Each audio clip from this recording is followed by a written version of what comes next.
শুভ সকাল সবাইকে আমন্ত্রণ জানাচ্ছি মেরিল স্প্ল্যাশ রাঙা সকাল অনুষ্ঠানে। আজ 31 জ্যৈষ্ঠ 1421 বাংলা 14 জুন 2014 শনিবার। সুন্দর একটি দিন শুরু হচ্ছে দর্শক, আপনাদের সবাইকে সাথে নিয়ে আমাদের সঙ্গে রয়েছেন নাট্যকার এবং প্রশিক্ষক ও সংগঠক ডক্টর মোহাম্মদ মোস্তাফিজুর রহমান। চলে যাচ্ছি অতিথি আলাপনে। যে প্রসঙ্গে আমরা ছিলাম যে ছোটবেলাতে নাটকের মানুষ হয়ে ওঠার গল্প এবং বেশ কিছু মজার গল্প শুনছিলাম বিরতিতে। প্রথম নাটক করার একটা মজার অভিজ্ঞতা আছে, একটু শুনি। প্রথম নাটক আমরা করছিলাম আমরা বন্ধুরা মিলে আর কি স্কুল জীবনে আমঝুবি পাবলিক ক্লাব ও লাইব্রেরি। তো আমঝুবি ক্লাবের কথা আপনার বলিনি, এই ক্লাবটি অনেক আগেকার। এটি আপনার 1947-48 সালের এই ক্লাবের জন্মকাল। তো সেখান থেকে এই ক্লাবে প্রতি বছর নাটক হতো, এই ক্লাবের উদ্যোগে সাংস্কৃতিক অনুষ্ঠান হতো। তো এই ক্লাবে আমরা নাটক করব, তা আমরা বন্ধুরা এরকম প্রায় 15 জন ছেলে আমরা একত্র হয়েছি, সেখানে নাটক করব। তো আমরা রিহার্সেল করছি একটি নাটক, কিছু খেতে দাও, জালাল উদ্দিনের রচনা। তো নাটক অভিনয় করছি আমরা অনেকদিন ধরে, প্রায় 1 মাস 2 মাস। এবার আমরা মঞ্চস্থ করব, তার জন্য আমাদের একটা বাজেট করা হলো, টাকা দরকার।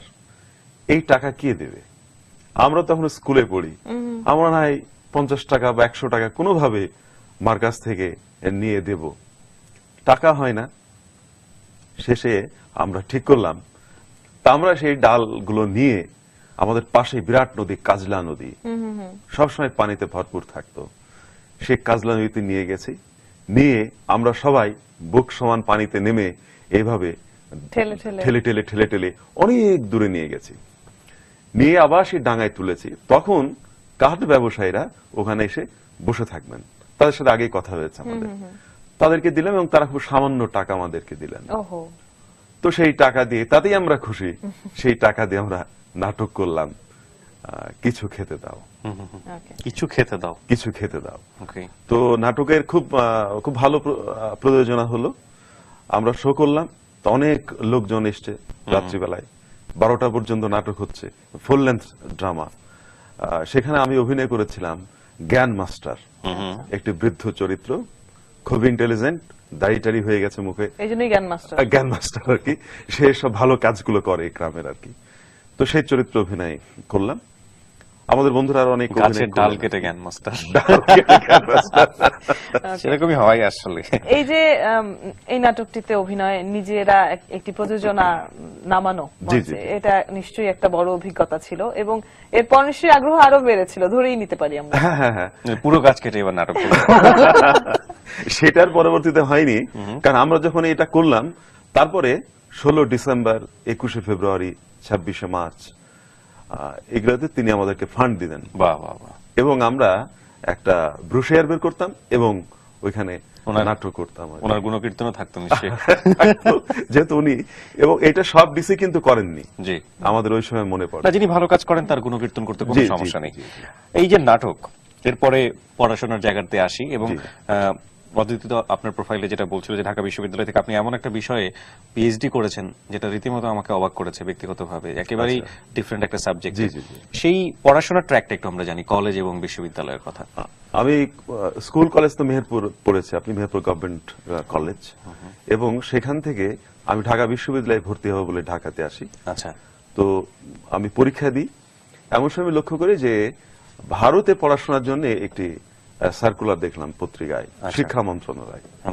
তো সেখানে গেলাম, যাওয়ার পরে সেখানে অ্যাপ্লিকেশন করলাম। তো তারপরে আমি এরই মধ্যে তখন আবৃত্তি নিয়ে নাটক করবো ঢাকায়, আমি এরকম কাজগুলো করছি টিএসসি তে। ওখানে আমার সঙ্গে পরিচয় হয় ভাস্বর বন্দ্যোপাধ্যায়, আবৃত্তিশিল্পী, এবং নাসিম আহমেদ, তারপর কবি আসাদ চৌধুরী। এদের একটা সংগঠন ছিল, সেই সংগঠনে আমি ঢুকে গেলাম এবং সেখানে আমি চর্চা শুরু করে দিলাম আর কি, সুরধ্বনি সংগঠনটির নাম। তো ভাস্বরদা আমাকে বললেন, তোমার তো অনেক নাটকের খুব আগ্রহ দেখছি। তো আমি বললাম যে আমি নাটক নিয়ে পড়াশোনা করতে চাই।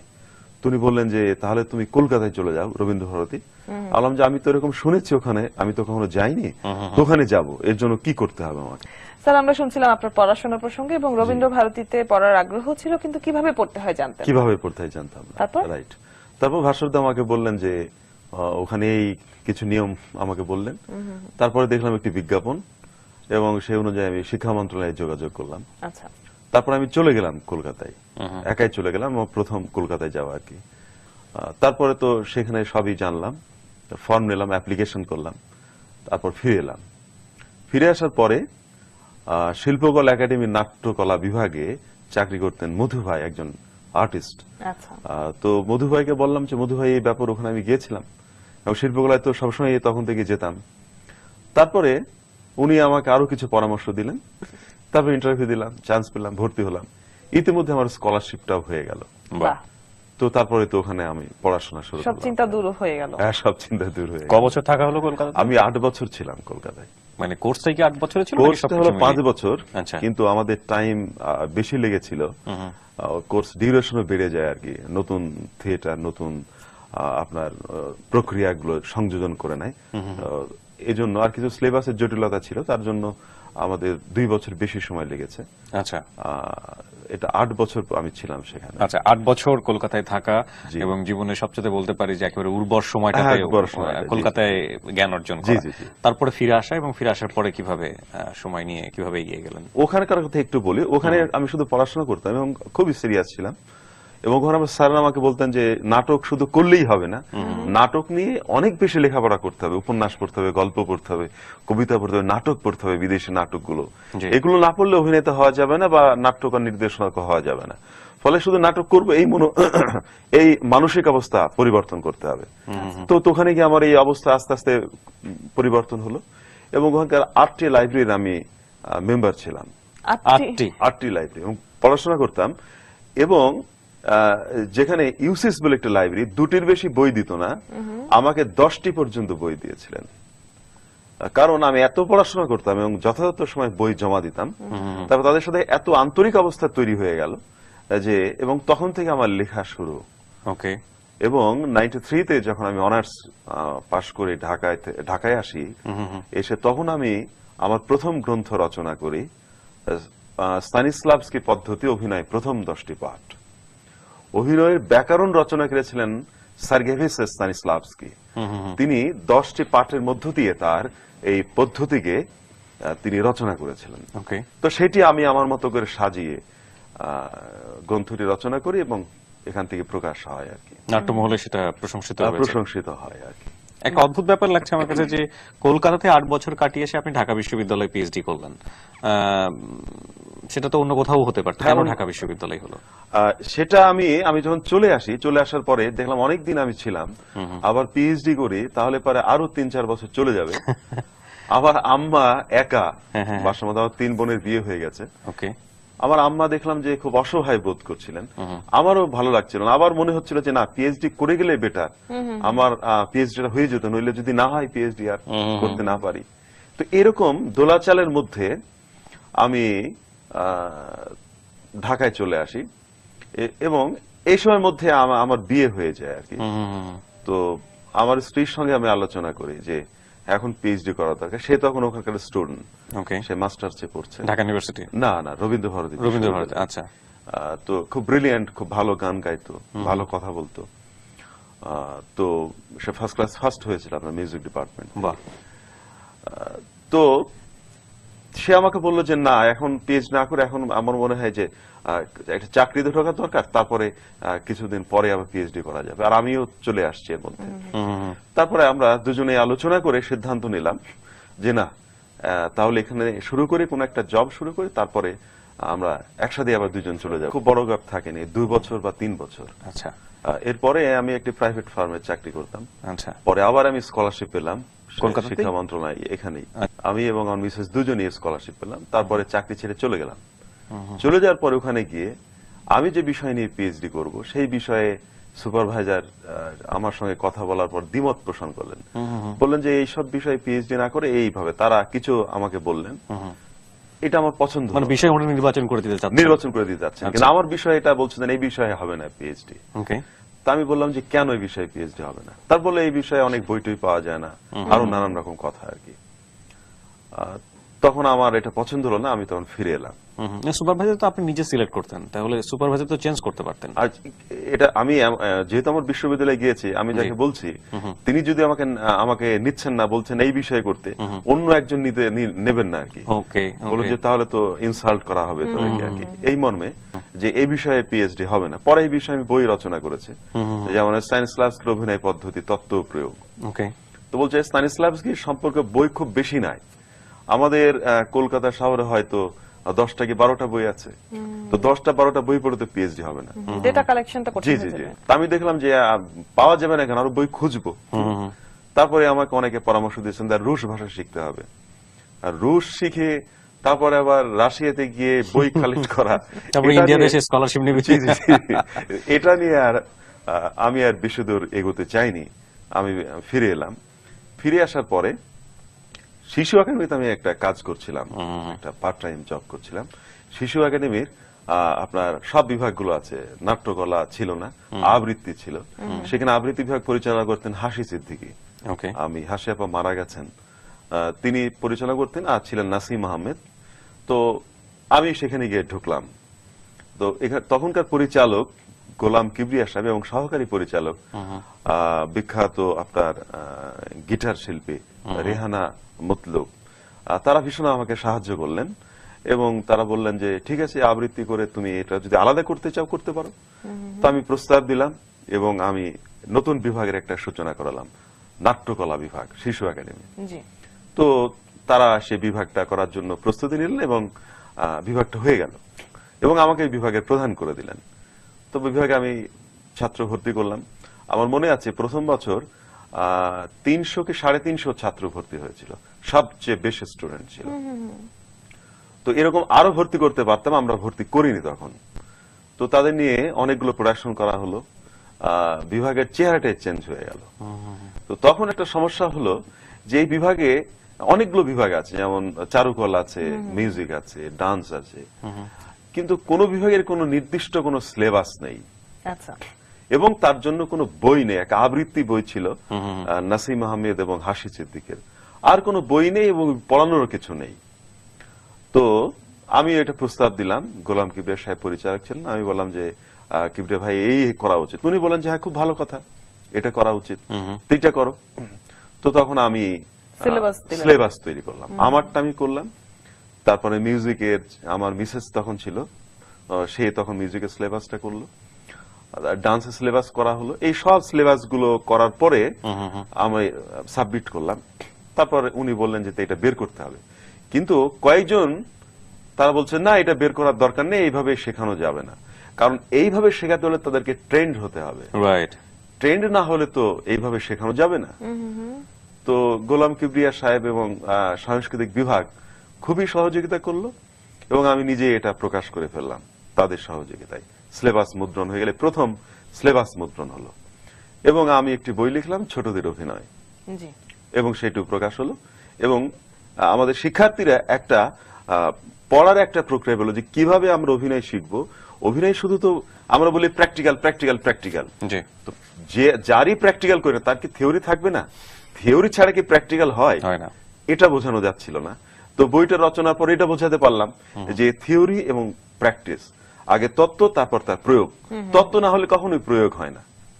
তো আমাদের এই ধারণাটা তাদের পাল্টে গেল এবং আমরা আমাদের কোর্স শুরু করলাম। খুব সাকসেসফুলি আমরা কোর্স সমাপ্ত করলাম এবং অনেকগুলো প্রোডাকশন আমরা করেছিলাম বাংলাদেশ শিশু একাডেমিতে। এর ফাঁকে আপনার পিএইচডি বিষয়টা কিন্তু হারিয়ে গেল। এর মধ্যেই আমি ঢাকা বিশ্ববিদ্যালয়ে আমি আবেদন করলাম এবং ঢাকা বিশ্ববিদ্যালয় আমাকে সরাসরি পিএইচডি করার অনুমতি দিল। ঢাকা বিশ্ববিদ্যালয় বাংলা বিভাগ অনুমতি দিলেন এবং আমি তখন এই গবেষণা শুরু করলাম। যেটা আপনার মানে কি আগ্রহের বিষয় ছিল সেটার উপরে, সেটার উপরে এখানে হলো না। সায়েন্স ল্যাবস অভিনয় পদ্ধতি এখানে হলো না। এখানেও স্যাররা বললেন যে না, এই বিষয়ে কোনো বই নেই, এই বিষয়ে কে পিএইচডি করাবে, তোমার হবে না। তখন ওখানকার একজন অধ্যাপক ডক্টর শাহজাহান মিয়া, তিনি আমাকে বললেন যে তুমি যদি করতে চাও তাহলে তোমাকে আমি একটা বিষয় দিচ্ছি, তুমি এটা ভেবে দেখো। তিনি আমাকে একটা বিষয় দিলেন, কবি রায় বিনোদের পদ্মাপুরাণ একটা কাব্য, 930 পৃষ্ঠা, এরকম একটা মোটা কাব্য। আমি তো ভয় পেয়ে গেলাম প্রথমত যে এটা নিয়ে আমি কি পিএইচডি করব। তা আমাকে বললেন যে তুমি আজকে এটা পড়ো, বাসায় যাও, কালকেও পড়ো, পরশুদিন আমার সাথে দেখা করবা। আমার তো অনেক বাসনা যে আমি পিএইচডি করবো, আমার সময় নষ্ট হয়ে যাচ্ছে। তো রাত্রিবেলায় পড়লাম, খুব একটা বুঝতে পারলাম না। ওই মধ্যযুগের ভাষা জি। আমাদের এই ভাষার সাথে অনেকটা পার্থক্য। তারপর রাত্রিবেলায় পড়ার পরে পরের দিন আবার পড়লাম, পরে স্যারকে আমি টেলিফোন করলাম।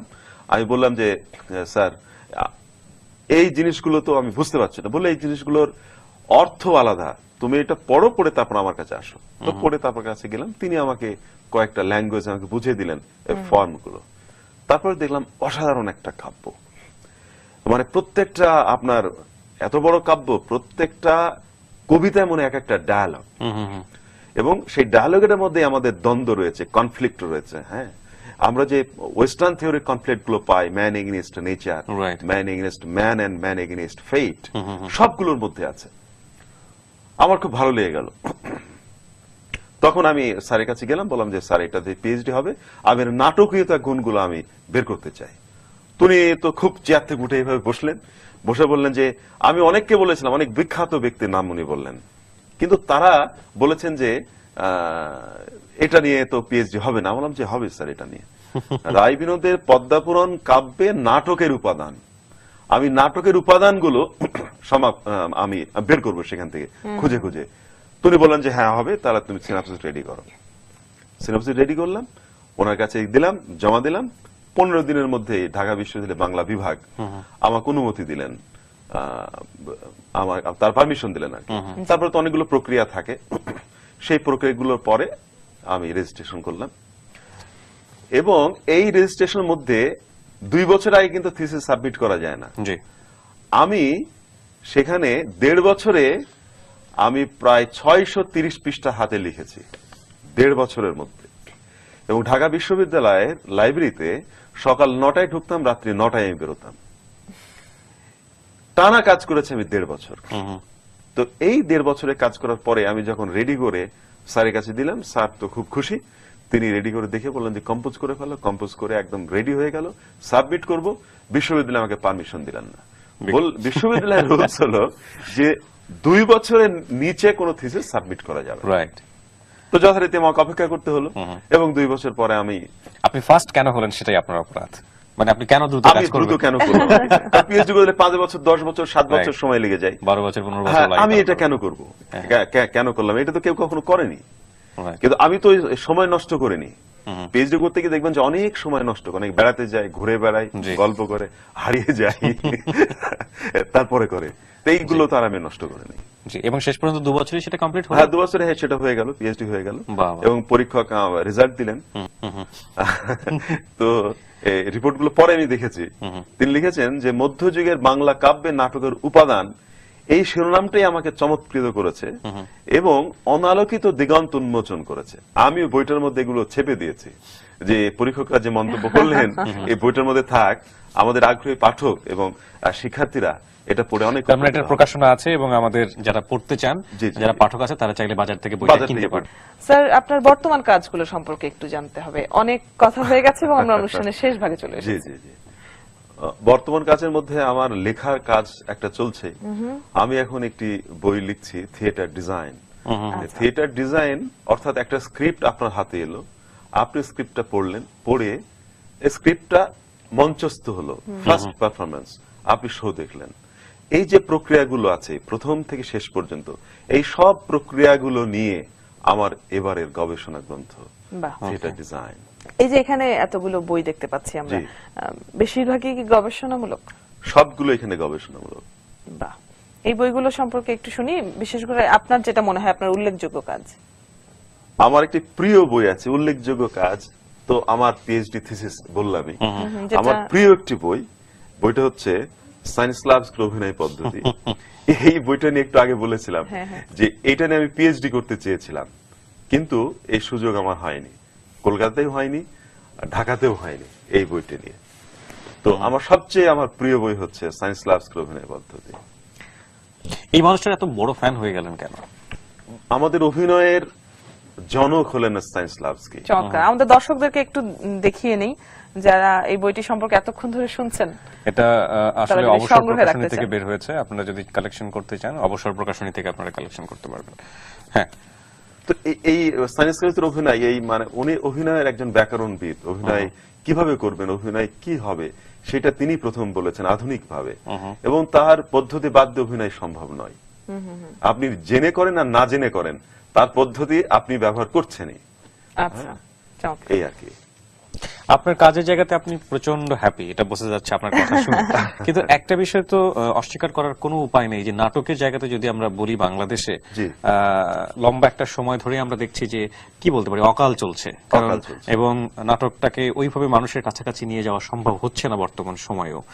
সেখানে আপনার এই গবেষণাধর্মী বইগুলো নিঃসন্দেহে অনেক বেশি সাহায্য করতে পারে বলে আমরা বিশ্বাস করি। কিন্তু নাটকের সামগ্রিক অবস্থা যখন এরকম, তখন কখনো মনে হয় না যে এই পরিশ্রমগুলো যদি অন্য কোথাও করতাম তাহলে হয়তো বা আরো বড় কোনো কিছু হতো? হ্যাঁ, এরকম মাঝে মাঝে মনে হয় যে আমি অভিনয়ে চলে আসতাম, অভিনয় করতাম, কিংবা আমি যদি মিডিয়াতে কাজ করতাম তাহলে অনেক মানুষ আমাকে বেশি চিনতো এবং এসব কাজগুলো করলে ভালো হতো। জি। তো আমি দেখলাম যে অভিনয়, মিডিয়া এবং অভিনয়ের খ্যাতির জন্য আমাদের দেশে অনেক ছেলে মেয়ে আছে, এবং তারা এর জন্য যা করে এর নেপথ্যে, এসব কাজ আমার পক্ষে করা সম্ভব নয়, কারণ এত সময় আমার নাই। আর দুই হলো, আমি যে কাজটা করছি এই কাজটা আর 10 জন করছে না। আপনি বাংলাদেশের হাতে গুনে দেখবেন যে 5 জন একজন নাট্য প্রশিক্ষক কিংবা নাটকের ট্রেন্ড কোন ব্যক্তি, 5 জনও খুঁজে পাওয়া যাবে না তারা নাটকের বই নিয়ে গবেষণা করছেন, বই লিখছেন এবং সে বইগুলো প্রকাশ করা হচ্ছে আর কি, এ খুঁজে পাওয়া যাবে না। তাহলে পরে আমাদের ছেলেমেয়েরা কিভাবে বড় হয়ে উঠবে? বিশ্ববিদ্যালয়ে ধরেন অনেক নাটক বিভাগ আছে, সেখানেও সেখানকার যারা শিক্ষকতা করেন তাদের প্রতি শ্রদ্ধা রেখে বলছি, তারাও খুব বেশি এ বিষয়ে এগিয়ে আসতে পারেননি। জি। দু একজন ছাড়া তাদের উল্লেখযোগ্য কোনো প্রকাশনা নেই। তো তাহলে পরে আমাদের ছেলেমেয়েরা জানবে কি করে? আপনি নাটকের বই পাবেন, অনেক ইংরেজিতে পাবেন, রুশ ভাষায় পাবেন, জার্মান ভাষায় পাবেন, তা আমাদের ছেলেমেয়েরা তো জানে না জার্মান বা রুশ বা ইংরেজিও জানে না। তাহলে পরে তারা কিভাবে আধুনিক নাটক জীবনের মধ্যে প্রবেশ করবে? তাদের কথা চিন্তা করে এবং বিশ্ববিদ্যালয়ে যারা লেখাপড়া করেন সেসব ছেলে মেয়েদের কথা চিন্তা করে আমার এই নাটক গবেষণায় মনোনিবেশ করা চমৎকার। করেছে আর কি। ছাত্র হোক কিংবা শিক্ষক, পড়াশোনা তো করতেই হবে, পড়াশোনা শিক্ষকও করতেই তো হবে। পড়েই জি, জানেন জি, জি, আসলে, জি, কোথাও না জি, কোথাও জি, তো জি। পড়ার খোরাক থাকতে পড়তেই হবে। তো হবে তাদেরকে। সেই, চমৎকার। আরেকটি বিষয়ে একটু আলোকপাত বোধহয় করা দরকার, সেটা হচ্ছে ফ্রি থিয়েটার এবং চিলড্রেন থিয়েটার হোমস। এই সংগঠন দুটি বা প্রতিষ্ঠান দুটি সম্পর্কে একটু শুনি। এটি আমি যখন শিশু একাডেমিতে কাজ করি তখন আমরা যে একটা নিয়মের মধ্যে ছিলাম যে শিশু একাডেমি একটা সরকারি প্রতিষ্ঠান, জি। তো সেই সময়ের মধ্যেই আমাদের শুধু কাজ করার কথা। তো তারপরে যে ছেলেমেয়েরা পাশ করে যায়, 2 বছরের কোর্স চলে যায়, তারা বলে যে স্যার আমরা কোথায় যাব, আমরা তো নাটক করব। তা আমি বললাম তাহলে তো খুব একটা বিপদ। তখন তো এরকম ছোটদের কোনো দল ছিল না, একটি অর্গানাইজেশন ছিল পিপলস থিয়েটার অ্যাসোসিয়েশন, আমাদের লিয়াকতের লাকি ভাই করতেন। তো সেখানে তো সব ছেলে মেয়ে গিয়ে কাজ করতে পারবে না, তার তো একটি দল। তখন আমি ভাবলাম যে এদের নিয়ে যদি একটা দল তৈরি করা যায় তাহলে পরে এত ট্রেন্ড, অন্য জায়গায় যারা ছেলেমেয়েরা তারা কিন্তু ট্রেন্ড না, ফলে এদের নিয়ে একটা ভালো কাজ করা যেতে পারে। আমি এদের নিয়ে তখন একটি দল তৈরি করলাম, চিলড্রেন থিয়েটার হোমস। এটা হলো আপনার 1999 সালের 31 অক্টোবর এই দলের কাজ শুরু। আমরা 4টি প্রযোজনা করেছিলাম।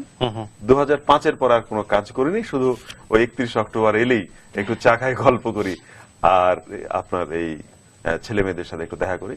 এবং আমার খুব ভালো লাগে এখন যখন ওইসব ছেলে মেয়েদের দেখি ঢাকা ইউনিভার্সিটি পড়ছে, কেউ রাজশাহী ইউনিভার্সিটি পড়ছে, এদের সাথে 2-1জনের সাথে আমার দেখা হয়, দেখা হলো স্যার আপনি কেমন আছেন, জড়িয়ে ধরে রাস্তার মধ্যে জড়িয়ে ধরলো। আমার মনে হয় যে সেই ছোট্টবেলায় শিশু একাডেমি দেখেছিলাম, এখন আর সে ছোটই আছে। খুব এনজয় করি আমি। না, চমৎকার। এই একটা কাজ আপনার এই চিলড্রেন থিয়েটার হোমস, এখান থেকে আমরা বেশ কিছু পুরস্কারও পেয়েছিলাম। এখান থেকে যখন অগ্রণী ব্যাংক শিশু নাট্য প্রতিযোগিতা হয়েছিল, সেখানে আমরা best production, best design, best set design, light design, আপনার কস্টিউম ডিজাইন, এই প্রাইজ গুলো আমরা পেয়েছিলাম। 5টার মধ্যে 4টে পেয়েছিলাম আর কি। বাহ। হ্যাঁ, আমরা আড্ডার একেবারে শেষের দিকে চলে এসেছি। খুব ছোট্ট করে একটু জানবো যে ঘরের যে মানুষটা রয়েছে কলকাতা থেকে, যাকে নিয়ে আসলেন বাংলাদেশে, সেই বাংলাদেশের মানুষ আচ্ছা। কলকাতায় নিয়ে গেছিলাম, আবার আচ্ছা। কলকাতা থেকে নিয়ে এসেছি। ও, ফিরে নিয়ে এসেছেন। হ্যাঁ। আচ্ছা, তার সাথে বোঝাপড়াটা কেমন কাজের ক্ষেত্রে? কাজের ক্ষেত্রে সেও একজন গবেষক, রাজশাহী বিশ্ববিদ্যালয়ের আপনার সঙ্গীত বিভাগের অ্যাসোসিয়েট প্রফেসর। সে নজরুল গবেষক, বাহ। নজরুল সঙ্গীত নিয়ে কাজ করে, আমাদের বাংলা লোকসঙ্গীত নিয়ে কাজ করে। চমৎকার একজন মানুষ। তাকে তো সেই আমার বিশ্ববিদ্যালয়ের জীবন থেকে আমি চিনি, এক যুগেরও বেশি কাল ধরে আর কি। ঝই ঝগড়া অনেক হয়, খুনসুটি অনেক হয়, রাগ করে চলে যাব, তোমার কাছে থাকবো না। হ্যাঁ। তারপর দেখা গেল যে না, আবার ওই রাতেই আমরা একসঙ্গে আছি আর কি। জি। আমি বলি যে না, এইসব কাজ হচ্ছে না, তুমি সারাক্ষণ লেখাপড়া নিয়ে ব্যস্ত থাকো, আমি ব্যস্ত থাকি। আমাদের একটি মেয়ে খুবই ইন্টেলিজেন্ট, বুদ্ধিমতী, তাকে সময় দিতে পারি না, তাহলে সেও খুব রাগ করে। তো দেখলাম তিনজনই আমরা রাগ করছি। হ্যাঁ, গত পরশুদিন তিনজনই আমরা রাগ করছি। মেয়ে বলছে যে না, তুমি আমাকে সময় দাও না, আমার মিসেস বলছে না, তুমি সময় দাও না, আমি বলছি তা তোমরাও আমাকে সময় দাও না। হ্যাঁ, তারপরে তো খুব ঝগড়াঝাটি হলো। তারপর রাত্রিবেলা আবার দিলাম, সব ঠিক হয়ে গেল। খাওয়ার সময় আমাকে ডাকছে, বাবা খেতে চলো। হ্যাঁ, তো এরকম আমাদের খুব চমৎকার আমাদের লাইফ। জি, খুব ঝগড়াঝাটি ভালো, খুনসুটি খুব ভালো সবকিছু আছে। থাকবে। তারপরে দেখা গেল যে রাতের বেলা খেলা হচ্ছে, টেলিভিশনের সামনে সবাই একসাথে বসে গেল। জি জি জি। জি, প্রিয় দল কোনটা? একবার ফুটবল প্রসঙ্গে চলে আসে। আমার প্রিয় দল আর্জেন্টিনা। আর্জেন্টিনা। ওকে, আর বাকি দুজনের, মানে ঘরের দুজন মানুষ? দুজনের আর্জেন্টিনা। ও তাহলে তো এটা নিয়ে লড়াই না, হওয়ার না, কোনো সুযোগ এটা নিয়ে নেই। লড়াই হয় না। এটা নিয়ে ঝগড়াঝাটি হওয়ার কোনো সম্ভাবনা নেই, রাইট? শেষের দিকে চলে এসেছি আমরা, কিছু কি বলার আছে? নাটক যারা করেন বা আপনার অঙ্গনের মানুষ যারা আছে তাদের উদ্দেশ্যে। আমার বলার আছে যে নাটক যারা করেন তারা শুধু প্র্যাকটিক্যাল করেন। প্র্যাকটিক্যাল করলেই আমাদের চর্চা হবে, Right. কিন্তু প্র্যাকটিক্যাল করতে গেলে থিওরিটিক্যাল জানতে হবে। Exactly. যার থিওরি নেই তার কোনো প্র্যাকটিক্যাল নেই। আগে তত্ত্ব, তারপর প্রয়োগ। তত্ত্বকে ব্যতি রেখে প্রয়োগ সম্ভব নয়। Exactly. এবং এই ধারণাটা সকলের মধ্যে এটা বুঝতে হবে এবং বোঝাতে হবে। এবং আমাদের তরুণ যারা নাট্যকর্মী আছেন তাদের কাছে আমার নিবেদন যে আপনারা অবশ্যই তত্ত্বকে বর্জন করে প্রয়োগ করবেন না, তাহলে প্রয়োগ হবে না। চমৎকার। আশা করছি তরুণ যারা নাট্যকর্মী আছেন তাদের কাছে আপনার এই কথাটি পৌঁছে যাবে এবং তারা সঠিক পথে এগোবে। অনেক ধন্যবাদ আপনাকে আজকে আমাদেরকে সময় দেওয়ার জন্য। আপনাদেরকে ধন্যবাদ, আর মাস টেলিভিশনের সকল দর্শক শ্রোতাকে আমার ধন্যবাদ, শ্রদ্ধা, ভালোবাসা।